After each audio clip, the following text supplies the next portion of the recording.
Good morning, morning! Another day, another vlog! Nagmotor nga lang kami dito papunta sa Riveras. Napapaisip kasi ako kagabi kasi nga nakakalat yung mga condiments tsaka lunchbox sa kusina. Hindi ko na alam kung saan ko ipagsisiksik lahat yun. Kaya sinabihan ko ang daddy kung kaya niyang gumawa ng hanging cabinet. Sabi niya, okay lang naman daw, kaya yun bumili na kami kaagad.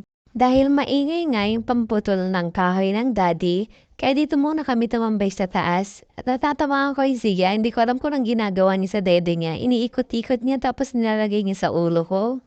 Ginagaya pala niya yung napanood niya. Ewan ko kung sa Little Angel yun. Sick nga daw ang mami, sabi niya.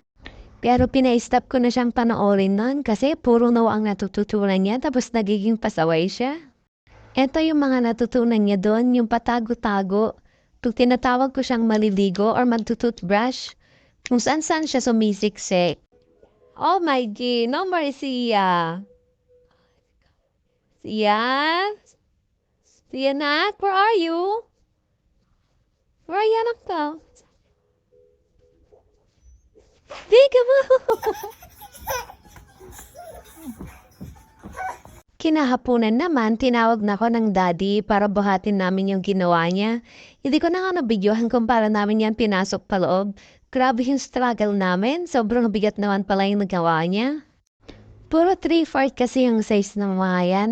Sabi ni Papa dapat daw yung likod pala, dapat 1/4 na lang kasi hindi naman makikita. Buti na lang talaga malaki yung braso ko. Medyo nakatulong din yung laki ng katawan ko. Kiris. Nakainang akyat na kami at doba dito.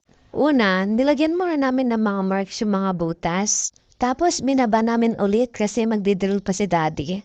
Then, nung ikakabit na nga namin, hindi na nga siya lumalapat sa mga butas kaya sobrang talaga yung struggle namin. Tapos samahan mo pa nga ng batang umiiyak kasi takot siya sa tunog ng drill.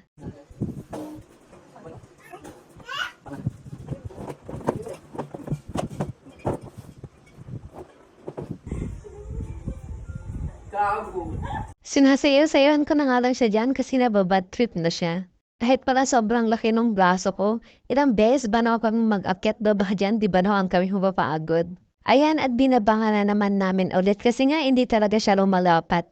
Itinatry nga namin iusog pa right kasi hindi nga namin mausog kasi tumatama siya sa may bintana tapos naubos na rin yung lakas naming magbuhat. Grabe na nga yung iyak ni Zia dito.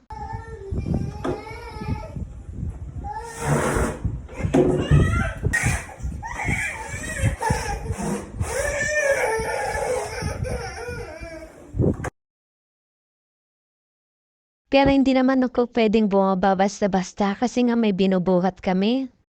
Naawa nga ako sa kanya dito kasi takot na takot siya. Kaya nung natapos, bumaba na rin ako kaagad para buhatin siya. At nung napatahan ko naman siya, ayan bumalik na rin ako para ayusin niya dish rack. Hindi na nga niya naikabit yung mga cover dyan kasi super late na para magbutas siya ulit. Nugasan ko na nga rin yung kamay ni Sia dyan para makakain na siya. Salamat sa pananood. See you in my next one. Ingat! Bye-bye!